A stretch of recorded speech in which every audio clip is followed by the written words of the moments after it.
Communiqué officiel de la CAF engage des réformes de ses statuts et règlements afin de renforcer la confiance envers l'arbitrage, la VAR et ses instances juridictionnelles. La Confédération africaine de football, CAF, a annoncé ce jour la mise en œuvre d'une série de réformes et d'améliorations de ses statuts et règlements, destinés à renforcer la confiance et la crédibilité des arbitres africains, des opérateurs VAR ainsi que des instances juridictionnelles de l'organisation, notamment le jury disciplinaire et la commission d'appel. Ces mesures visent également à prévenir la répétition des incidents survenus lors de la finale de la TotalEnergies CAF Coupe d'Afrique des Nations Maroc 2025. La CAF rappelle que les prestations des arbitres et des opérateurs VAR lors de la TotalEnergies CAF CAN Côte d'Ivoire 2023 avaient été largement saluées à l'échelle continentale et internationale pour leur qualité. L'institution se dit déterminée à restaurer ce niveau de respect et de reconnaissance. Dans cette dynamique, la CAF poursuivra sa politique consistant à désigner, au sein du jury disciplinaire et de la commission d'appel, des juges et avocats africains parmi les plus expérimentés et respectés. Ces nominations sont effectuées par le comité exécutif de la CAF ainsi que par l'Assemblée générale ordinaire, sur la base des candidatures proposées par les 54 associations membres et les unions zonales. La CAF souligne que l'indépendance et l'impartialité de ses organes juridictionnels demeurent des principes fondamentaux.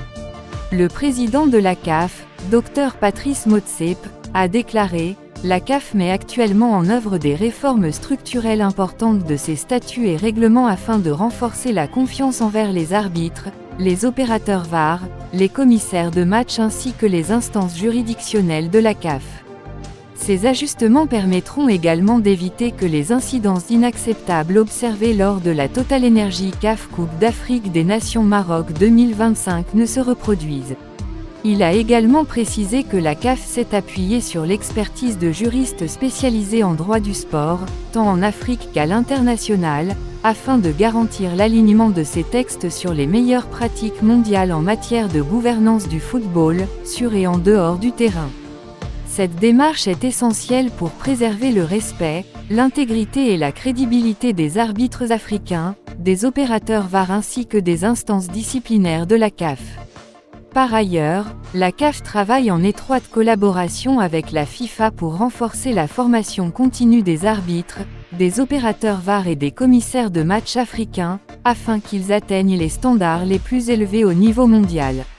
Nous devons également poursuivre la professionnalisation de l'arbitrage africain et garantir une rémunération appropriée à ces acteurs essentiels du jeu. Dr Motsepe a par ailleurs rappelé les progrès significatifs réalisés ces 5 dernières années en matière de gouvernance, d'éthique, de transparence et de management. Notre politique de tolérance zéro à l'égard de la corruption et des comportements inappropriés a été reconnue et saluée par les nombreux sponsors et partenaires qui nous ont rejoints. Notre engagement à traiter toutes les associations membres de manière équitable et sans favoritisme est également non négociable. Aucune association ne bénéficiera d'un traitement préférentiel. La CAF continuera par ailleurs à évaluer et à améliorer en permanence ses standards de gouvernance et ses pratiques sportives afin de renforcer la crédibilité et la compétitivité du football africain sur la scène internationale. L'organisation précise également que les questions liées aux incidents survenus lors de la finale de la TotalEnergies CAF Coupe d'Afrique des Nations Maroc 2025 sont actuellement examinées par le tribunal arbitral du sport, TA.